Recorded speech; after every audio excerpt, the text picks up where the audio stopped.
Hands going up from students at Parkside Elementary School in Coral Springs, Florida, all eager to ask Carter Bonas, the teenage CEO of Spectrum Golf, about his success.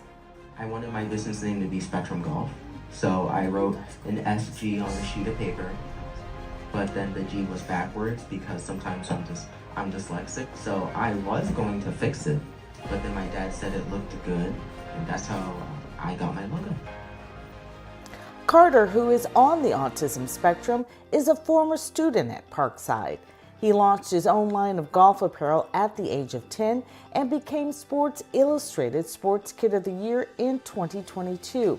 Now, at the age of 14, he's releasing his first book, Swinging Beyond the Spectrum: How Autism Became My Superpower on and Off the Golf Course. And one of the cool things about golf is that you also have to control your mind. Listen, building stamina. So what I mean by controlling your mind is that you need to be thinking positive thoughts, and you would need to focus on the right things. And what that would mean is that for example, you hit the ball and then you don't hit the best shot, you don't focus on the shot you just hit, and you go on to the next one and say, hey, I'm gonna hit this shot good.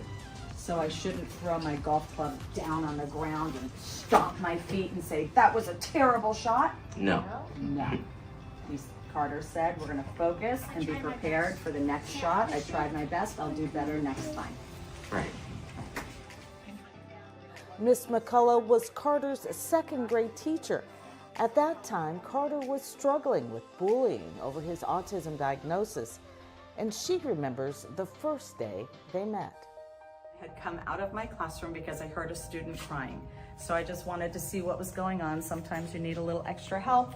You need a teacher that can give a little guidance maybe. So I saw him, and as I was coming out, he threw his shoe.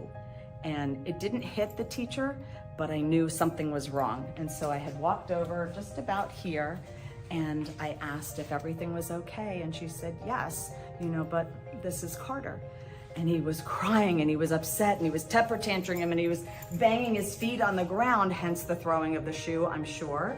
And I bent down, and I wanted to just see if he needed anything, and I thought even just talking to him for a second maybe might change his mode. And I said, hi Carter, I'm Miss McCullough. Is there anything I can do, for you? And he just kind of looked at me, and he did stop crying, and it's embedded in my heart all these years. And I was pleased that he stopped crying, and I just thought, okay, I think I can move on, and he'll be able to move into the next section of his day.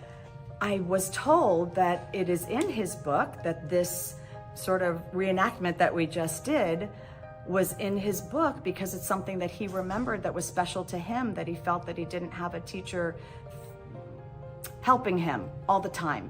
So I'm really grateful that I was able to be there for him as a little one when he needed that. Even though we're all here supporting him all the time, when you get that frustrated and that upset, sometimes someone else just lends a helping hand and it works out. So I'm glad that I was there, and I'm glad he remembered so much.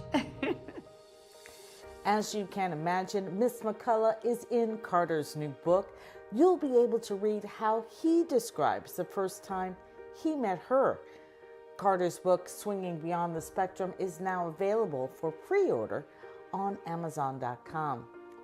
You can also meet Carter in person at his upcoming second annual Autism Awareness Golf Tournament and book signing Saturday, April 26th at the Country Club of Coral Springs. Register, be a sponsor, or donate at carterspectrumgolf.com.